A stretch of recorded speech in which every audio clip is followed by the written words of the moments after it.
আমাক কোৱেশ্চনত দিয়া আছিল এ বি সি এটা ত্ৰিভুজ যাৰ সি কোণ সমকোণ সি এৰ মাজত ডি আৰু বি সিৰ মাজত ই দুটা বিন্দু লোৱা হৈছে যেহেতু কোৱেশ্চনত তোমাক কোৱা হৈছে এ ই স্কয়াৰ লাগে এ বি স্কয়াৰ লাগে ডি স্কয়াৰ লাগে ইয়াৰ লগতে তোমাক এ ই স্কয়াৰ লাগে সেইকাৰণে আমি যাতে স্কয়াৰ পাওঁ ইয়াৰ এই কাৰণে আমি কি কৰিছো গুটেকেটা জয়েন কৰি দিছো হল এতিয়া চোৱা সি কোণৰ লগত গুটেকেটা এটা সমকোণী সৃষ্টি হৈছে তুমি কি সমকোণ পাবা ইয়াত A C B according to question এটো আছে হল সেকেন্ডত হ'ব D C B D C E তাৰ পিছত হ'ব সি এ ই মানে সি কমন ৰাখি তুমি যিমান কটা ত্ৰিভুজ লব পাৰা হল আমাৰ প্ৰথমতে কি লাগে ত্রিভুজ এ বি সি সি কোণ ত্রিভুজ এ বি সি সি কোণ কি সমকোণ এটা আমাক দিয়া আছে আৰু কি দিয়া আছে তোমাক আৰু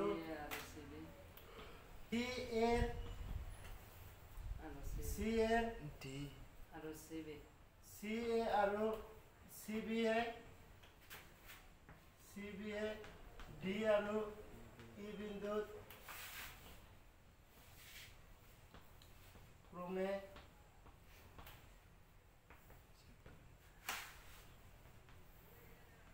সেট কৰে প্ৰমাণ কৰিব লাগে যে কি প্ৰমাণ কৰিব লাগে যে কি কি A E square plus B D square is equal to A B square plus D E square এটা আমাৰ প্ৰমাণ কৰিব লাগে প্ৰথমতে চোৱা আমি ইয়াত যদি এ ই কত আছে এ ই এই ত্ৰিভুজটো ধৰো এ সি ই ত্ৰিভুজৰ পৰা ইয়াৰ পৰা আমি এ এৰ মান পাম হল এটা কৰি লও লোৱাৰ পিছত আমি লেফট হ্যান্ড সাইড আৰু ৰাইট হ্যান্ড সাইড প্ৰমাণ কৰি দেখাম লিখি লোৱা আছে নেকি আমাক দিয়া আছে ত্ৰিভুজ এবিসি সি কোণ সমকোণ আৰু সি এ আৰু সি বি এ ডি আৰু ই বিন্দুত ক্ৰমে ছেদ কৰে প্ৰমাণ কৰিব লাগে যে A E square plus B D square is equal to A B square plus D square এটো আমাক প্ৰমাণ কৰিব লাগে আমি প্ৰমাণ কৰোতে এটা কৰি ত্ৰিভুজ ললে হ'ব প্ৰথমতে আমি এ ই থকা ত্ৰিভুজটো লও এ ইয়াত আছে ইয়াৰ পৰা আমি যদি হিসাব কৰো ত্ৰিভুজ এ সি ইৰ পৰা হ'ব ইয়াত আমি পাইথাগোৰাছৰ সূত্ৰ খটা হ'ব ত্ৰিভুজ এ সি ইৰ পৰা হিসাব কৰিলে ইয়াত অতিভুজ কি এ ই স্কয়াৰ বা পাইথাগোৰাছৰ সূত্ৰ খটাব পৰা বা উপপাদ্য 6.8 ক'ব পৰা তুমি বাকি দুটা বাহু হৈছে এ সি যোগ সি ই হ'ব না এটো নাম্বার 1 দিয়া কোনটো ত্রিভুজ লাগে বিডি কত আছে বিডি আমি যদি এবাৰ বিসিডি ত্ৰিভুজৰ পৰা লও হ'ব ত্ৰিভুজ বিসি ডিৰ পৰা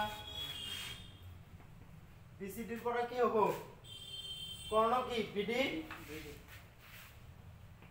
বিডি স্কয়ার বাকি দুটো বাহু হইছে সিডি আর এটা বাহু হইছে বিসি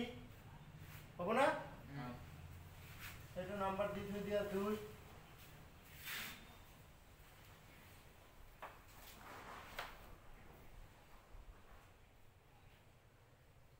হল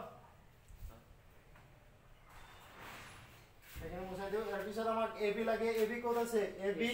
এবিসি ত্রিভুজ এবিসির পৰা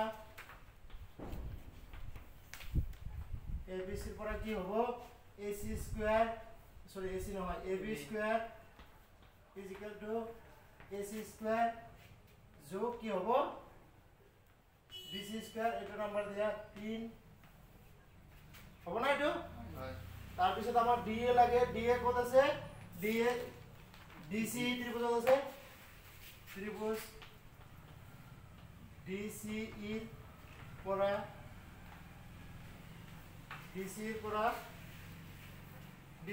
কি হ'ব ডি কৰ্ণ মানে DA square DC plus CE square এটু কিমান নাম্বার 4 নাম্বার হবো নাও 1 যোগ 2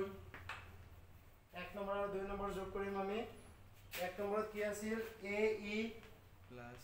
BD স্কয়ার 2 নম্বরত আছিল BD স্কয়ার এবার সমান চিহ্ন রেখালে AC